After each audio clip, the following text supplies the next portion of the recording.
Dangote Refinery has dismissed claims. It filed fresh charges against the Nigerian National Petroleum Corporation Limited and 5 other companies. In a statement, Dangote Refinery said the case is an old issue that started in June and culminated in a matter being filed on September 6. Currently, the parties are in discussion since President Bola Tinubu's directive on crude oil and refined product sales in Naira initiative, which was approved by the Federal Executive Council. The group's chief brand and communications officer said no party has been served with court processes and that there is no intention of doing so. He said no orders have been made and there are no diverse or adverse effects on any party. The group said once the matter comes up in January 2025, it would be in a position to formally withdraw the matter in court. Joining us now on the show to further explain the veracity of this new development is Kelvin, Emmanuel, an economist. Good morning, Kelvin. Good to see you again. Good morning, Ayo. Thank you so much for having me. Well, good morning, Kelvin. Ordinarily, I would think that this matter speaks for itself. Tony Chejina has already issued a statement saying no costs were awarded, nobody had any adversity, and that in any case, due to President Tinubu's intervention about crude oil, for Naira for crude oil, that the matter had been overtaken by developments, and that in January 2025, the matter will be withdrawn. In other words, the parties involved have resolved their differences. But, okay. Do you think that there are other dimensions to it beyond the clarifications that have been offered by Tony Chejina? Is there something else we need to know? Dr. Abati, good morning. Thank you so much. Okay, thank you so much for having me. Before I talk about the issue, I need us to have a little bit of context. Sections 317, subsections 8 to 11. Of the Petroleum Industry Act of 2021 is very specific on backward integration policy for midstream in Nigeria, on quotas for companies that have crude oil refining license and are active refiners of crude oil into derivatives, especially PMS. And it talked about the fact that you can't have a regulator grant license or approve for people to import products into Nigeria when the local refiner is meeting up with a certain quota. Today, as we speak, Dr. Abati, the Dangote Refinery in Lagos is processing between 350 and 425,000 barrels of crude oil. Today, as we speak, the refinery is able to do at least 30 million liters of PMS, and it currently has 245 million liters of PMS in storage, contrary to the false reports and speculations that you have out there from naysayers, and evil people who are alleging that the refinery is not able to do up to more than 10 million liters on a daily basis. Now, this case was filed in June, towards the end of the 2023-2024 legal year. And for people who are familiar with court processes, we know that when a case is filed, it takes a few months for the court to bring it to mention, okay? After June, the court went on recess. You had the vacation court, and the case was called for mention early September. When the case was called for mention, the counsel to the plaintiff mentioned to my lord that the case has been overtaken by events and both parties have resorted to settle out of court. And my lord scheduled for January 2025 for a report on settlement. That's how the judicial process works. So even if there is the fact that today there's been progress since June, and today as we speak, about 4 cargoes under the Naira-based crude oil sales has been delivered to the Dangote Refinery. They're still expecting more cargoes promised for October 2024.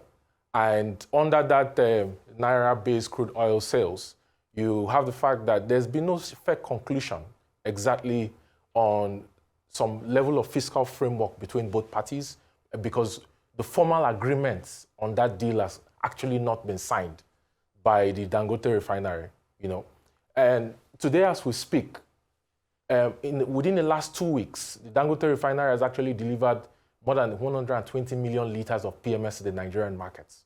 The Dangote Refinery, based on one of the prayers it sought, that Jet A1, automotive turbine kerosene, should be backwardly integrated, to prevent losses to the refinery.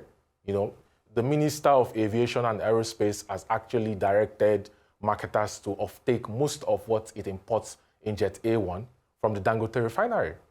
So the reality of the matter is that that case has been overtaken by events, and there's been progress in the relationship between the refinery in Lagos and the federal government of Nigeria. All right. Okay, let me go further. So I'm glad that you've explained this. But there's another report this morning saying that the Dangote Refinery has been unable to meet what we supply obligations to the NNPCL. And just as you're talking about this case that you're withdrawing, they're saying it's been able to meet only 26% of the 1.065 billion litres between September 15 and October 20. I'd like you to, just speak to these claims. Is this accurate? And if that's the case, what's the way forward? Ayo, this claim is false, and this claim is false because the government has its representatives at the refinery, NMDPR, NMPC, and they can go and confirm that the refinery currently has 245 million litres of PMS in storage. The question is, does NNPC have the money to offtake? In the last 2 months, NNPC basically has had to raise LC from a Nigerian bank in order to finance the offtake of PMS from the refinery. So if one party is saying that the refinery is not able to do more than 10 million litres, and the refinery can verify that over 120 million litres of PMS has been supplied to the Nigerian markets within the last 2 weeks, right? And it's confirmed that it's accepted cargoes based on the Naira-based crude oil sales, then you know that there isn't a truth to that report. It's absolutely false. So just to clarify, Kelvin, about is the issue then the inability of NNPC to offtake, or are you saying that that's the challenge if there's a supply gap? It's a fact that NNPC owes international traders $6.8 billion. It's a fact that 2 months ago, NNPC was at a standstill and they were unable to bring in PMS into Nigeria because the international traders who usually supply the markets in Nigeria kept some cargoes offshore on financial hold and refused to supply those cargoes unless they are paid in cash or they are paid through crude oil feedstock in the crude oil swap deals it has through modified carrier agreements, international trade. That's a fact. NNPC does not have the financial capacity in cash to offtake products from the Dangote Refinery. And this is why I said a few months ago that considering the quality of PMS, which meets up with the AFRI 5 framework, as outlined in sections 317.11 of the PIA, of 50 ppm, where you have Dangote today at 10 parts per million for sulfur and over 93, 94 for octane in terms of percentage, right? Dangote Refinery is actually bending backwards to be able to meet up with the demands of Nigeria, considering the quality of PMS that is supplying to the Nigerian market. NNPC does not have the financial capacity. In fact, the crude oil swap deal, the Naira-based crude oil sales of 400,000 barrels of crude oil that the Nigerian government is supposed to be supplying to the Dangote Refinery on a daily basis, for which it expects to get about 12 million barrels in October, only about 60% of that is fulfilled. So there isn't any truth to the rumor or allegation by one party that the refinery is not able to do or meet up its obligation. That is completely false, because I will say it again to you, Ayo, and this is something that the government can verify. There's 245 million litres of PMS at the storage tanks of the refinery in Lagos as we speak. But today to further the point I was making, today in the Nation newspaper, I don't know if you've seen the front page of the Nation newspaper, it was exclusively stated there that between the time parameter, they were supposed to meet about 1 billion litres, and Dangote Refinery has only met a little over 300 million litres. So are you saying that reportage there does not reflect the truth? That's number one. Number two will be, what was the essence for this court case in the first place? Was it because there was a lack of faith in government when all of the debacle went back and forth? And now that marketers are still saying that they're going to go ahead and import because their requirements cannot be met, what's your take on that? Rufai, you asked a very excellent question. First of all, the fact that you have 245 million liters of PMS in Lagos that is not being taken like by the government and independent marketers and major marketers association and the rest of them speaks volume about the allegation that Dangote Refinery cannot meet up with 1 billion liters of PMS, about over 800,000 metric tons of PMS for the period for which it was requested for. That is completely false. In fact, when FEC agreed and directed NNPC to offtake products from Dangote Refinery, it is a fact that is verifiable that the government was not able to summon enough tankers to take up product from the gantries in Lagos. It is a fact. Okay, so there is no truth to the allegation or the rumor that the refinery is not able to meet up, because as we speak, the refinery is able to do at least 30 million liters of PMS on a daily basis.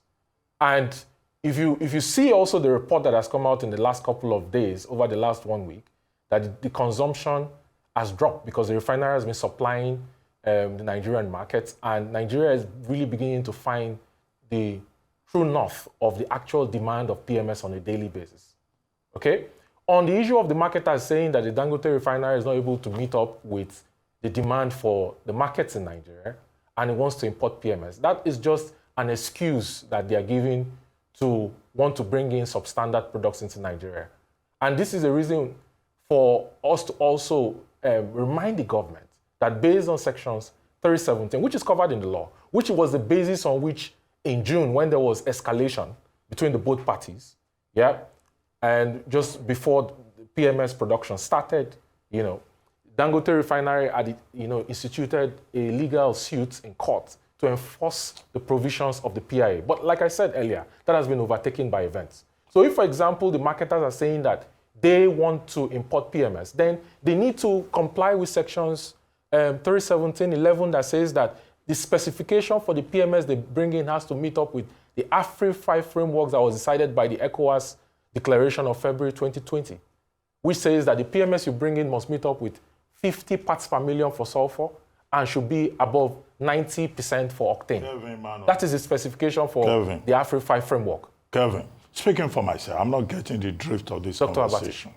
And it is as follows. I would have felt more comfortable if, our guest this morning had been Tony Chejina himself, speaking for Dangote Refinery, who had already issued a statement, as I said in my opening remarks, which settled the matter clearly, and which should be the template, for what follows. You are not a spokesperson for Dangote Refinery. So let's talk about something else.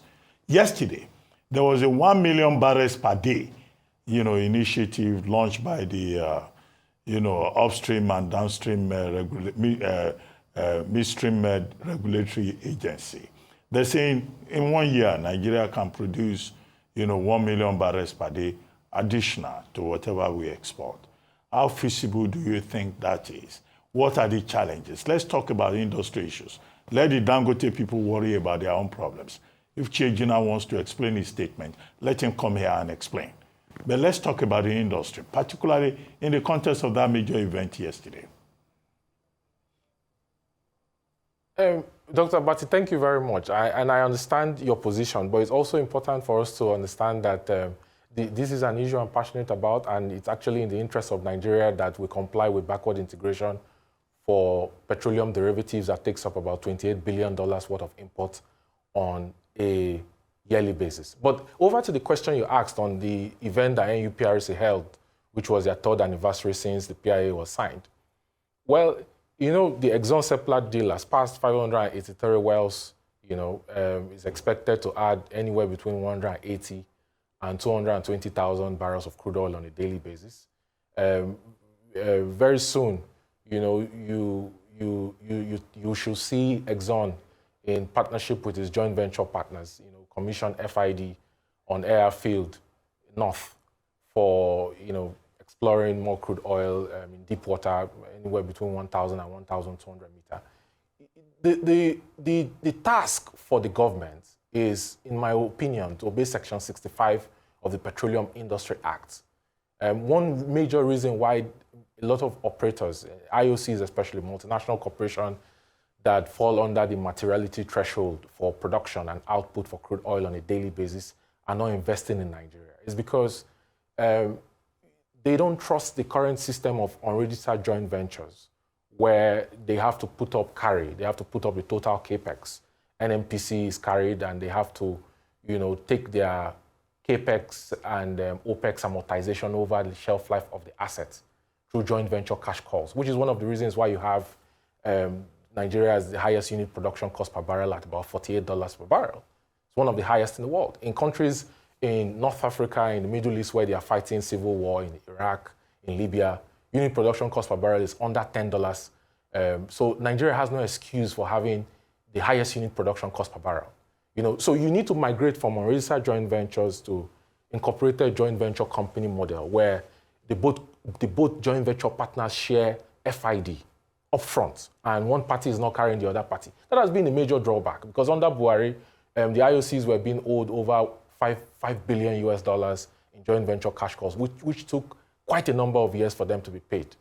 So that, for me, that's a challenge of Mr. President, who happens to be the substantive Minister of Petroleum, which I don't think should be, because the president should focus on his job as a president and appoint a substantive Minister of Petroleum to fast-track the pace of things in that sector.